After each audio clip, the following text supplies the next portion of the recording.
школе учился парень по имени Марк. Он был обычным школьником, не выделялся особо среди своих одноклассников. Однако, что делало Марка по-настоящему особенным, это его доброе сердце и отношение к окружающим. Марк не выделялся среди своих одноклассников оценками, учился он скромно, был тихим и необщительным парнем, он очень любил математику. Это был его самый любимый предмет в школе. Он несколько раз участвовал в школьных олимпиадах по математике, где занимал призовые места. Марк жил в небогатом районе, его мать трудилась на 2 работах, чтобы обеспечить семью. Их отец ушел из семьи, когда Марку было всего 3 года. Он не особо помнил своего отца.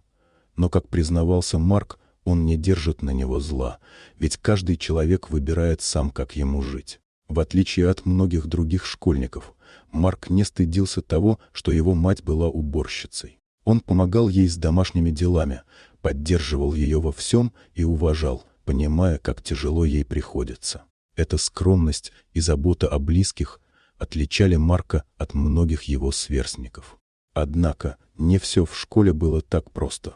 У Марка были проблемы с учительницей биологии, миссис Стивенсон. Она была строгой и иногда даже жестокой, унижая Марка перед всем классом. Она не верила в его способности и постоянно подвергала его критике, делая его время в школе еще более тяжелым. Она постоянно твердила ему, что он ничего не добьется и будет работать уборщиком, как его мать. Это не так сильно задевало Марка, но после этих прилюдных унижений его одноклассники начинали травить его. Они обзывали его, говорили, что он нищий. А иногда они даже били его, и Марк приходил домой с синяками. Он никогда не жаловался на свою жизнь. Он верил, что он сможет добиться многого. Он ставил перед собой цели. Он хотел основать свой ресторан грузинской кухни. Это была его поистине настоящая и сокровенная мечта. Его мама всегда говорила ему, что у него все получится и нужно верить. Мама для Марка была тем человеком, которому он мог доверить все свои секреты и тайны. Он знал, что между ними настоящая искренняя любовь. И эта любовь подогревала сердце Марка и давала ему надежду на счастливое и светлое будущее. После окончания школы Марк поступил в кулинарный колледж. Спустя 5 лет он закончил его с отличием. Это было хорошим знаком, так начался его путь к мечте. Как говорила ему мама, нужно верить в себя и свое будущее, и Марк верил. Спустя 20 лет после школьного выпуска все решили собраться на встрече выпускников. Марк, уже взрослый мужчина, бизнесмен, который создал свой ресторан, решил оплатить банкет. Он пригласил всех своих одноклассников и учителей в свой ресторан. Его успех был удивительным для многих, включая миссис Стивенсон. Когда учительница узнала, что ее бывший ученик стал успешным предпринимателем, она была поражена. В ее глазах Марк всегда был просто школьником, которому, по ее мнению, не предназначено достичь в жизни высот.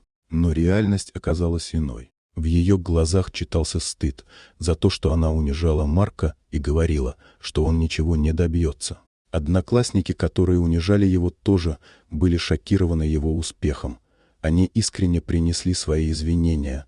Марк простил их, ведь он понимал, что дети бывают жестокими, они не всегда осознают, как тяжело порой бывает другим. Марк не хвастался своими достижениями. Он остался тем же скромным и добрым парнем, который помогал матери и уважал своих близких. Встреча с учительницей биологии заставила ее задуматься о том, как она ошибалась в своих суждениях. Марк не просто доказал ей свое право на успех, но и показал, что искренность, трудолюбие и доброта могут привести к вершинам.